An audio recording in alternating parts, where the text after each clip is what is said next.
I don't know. I gotta go back and watch the fight. I'm thankful, for this fight. I'm thankful for the opportunity. I'm thankful, that I got to showcase my skills at the top level, and we'll see.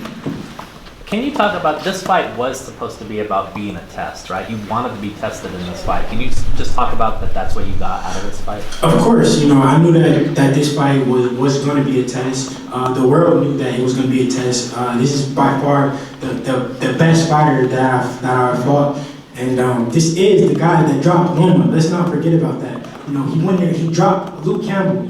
Let's not forget about that. Every guy that knocked him out, he probably hurt him besides, I would say Cano. And I just think Cano caught him with a good shot early, and he couldn't get back from it. But other than that, the guys that knocked him out, he dropped him or hurt him. On the other They hand, they took punishment in the process. Look at my face. Yeah. This right here is from a headbutt. On the other hand of that, though, I mean, Eddie, you said before the fight, like, hey, we'll be knocking on your doors. Gervonta Davis, Ryan Garcia, Teofimo Lopez. All these guys punch harder than Jorge Linares. Are you sure about that? Because let's just think about it. Jorge Linares dropped Loma. Did T.O.? So how do you know that he hits harder? You don't. Devin. Were you surprised by Linares' power at all? Early on, when I was walking him down, he didn't have any type of power. I didn't feel any power in the beginning of the fight. But late, I was surprised that he carried power late in the fight. But he just showed that he was a veteran. But his power wasn't what I thought it was. I thought that he would hit much harder than he did. Devin, to that point, which I was going to ask about that, because early on you dominated for so long, and then out of nowhere, he showed signs of life over those last several rounds. As you say, you were surprised. Did it not necessarily throw you off your game or get you out of your rhythm, but were you stunned mid-round at any time, any of those last few rounds where is it coming from? No, I wasn't. If you look at if you look in I want to say the 11th round, I still came out strong after that. So it wasn't what you guys thought it was.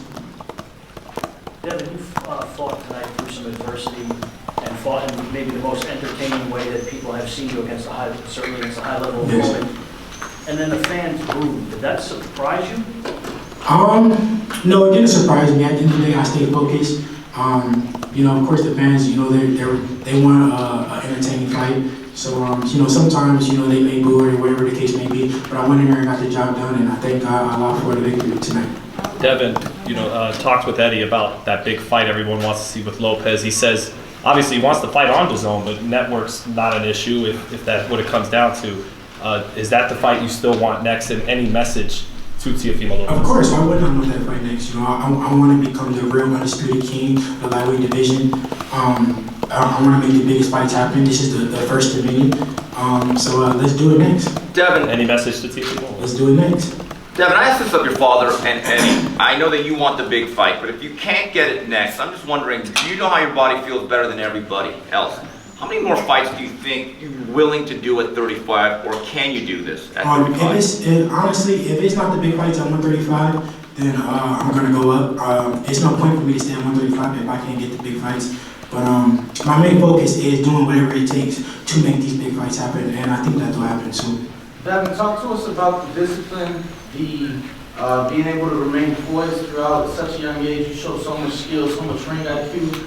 Just 22. Talk to us about that, especially against a high level fighter. That was part of the game plan. I knew that it was possible for him to, land some good shots in the fight. I ran up. I'm not sure exactly on the scorecards, but I heard that I ran up the first 9 rounds. If you look at the fight with Loma, before the knockout, I think Linares was winning. I think he might have been up a round or 2. So I just showed a different skill set that I'm on a different level. I mean, you just mentioned Loma. He's fighting at the end of the month.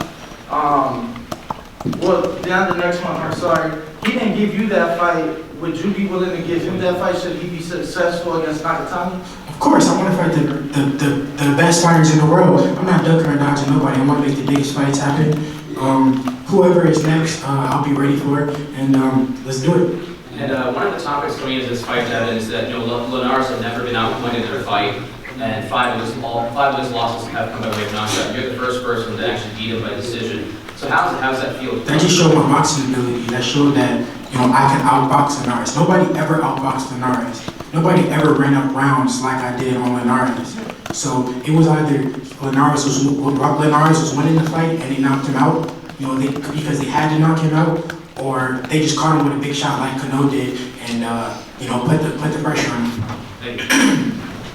Eddie, just out of curiosity, He looked at the DeMarco fight. He was winning the DeMarco fight. He looked at the Loma fight. He was winning the Loma fight. Who else? I can't even think of the other guys.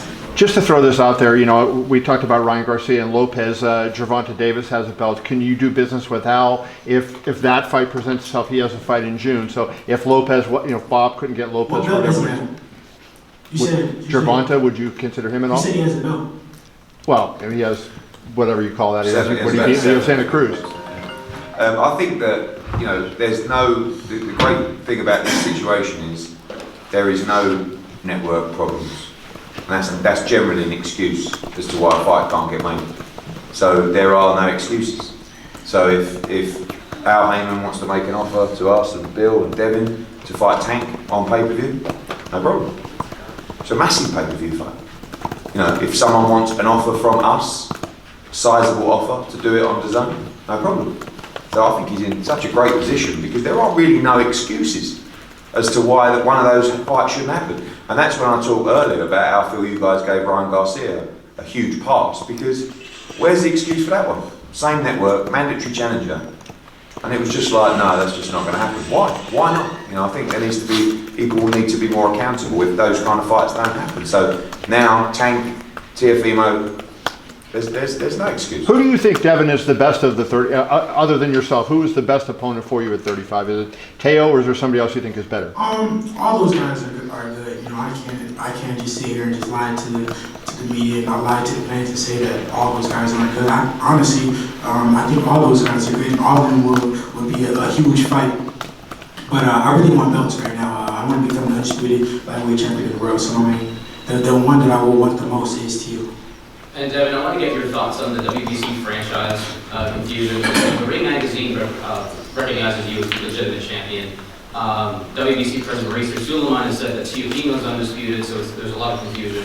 Does all that confusion make you more motivated just to fight Teofimo and just decide what's a throw? I just want to thank God for this victory tonight. I feel like I put on a good performance. I want to thank the fans, all the media that came out, thank my team. We worked hard in camp. You know what I'm saying? Everybody, all my team. Thank you guys. I want to thank my dad, of course. My dad, he's been here, day in and day out. We've been working. He stayed focused with me through the process. Thank my promoter, of course, Eddie Hearn, Elliot, and Grant, Elvis Grant. Those guys for protecting my hands. Ben Davidson, my whole team. We stay focused. Church, of course, church has been keeping me motivated day in and day out. My brother Little, my security, my girl, of course, Jania, she's, she's been sacrificing with me. I haven't saw her in about 8 weeks, so, I'm so thankful, for this victory, and I look forward to, showing the world I'm the best fighter. When you talk about that relationship with you and your father, working together, how has that made you guys even closer, or has it?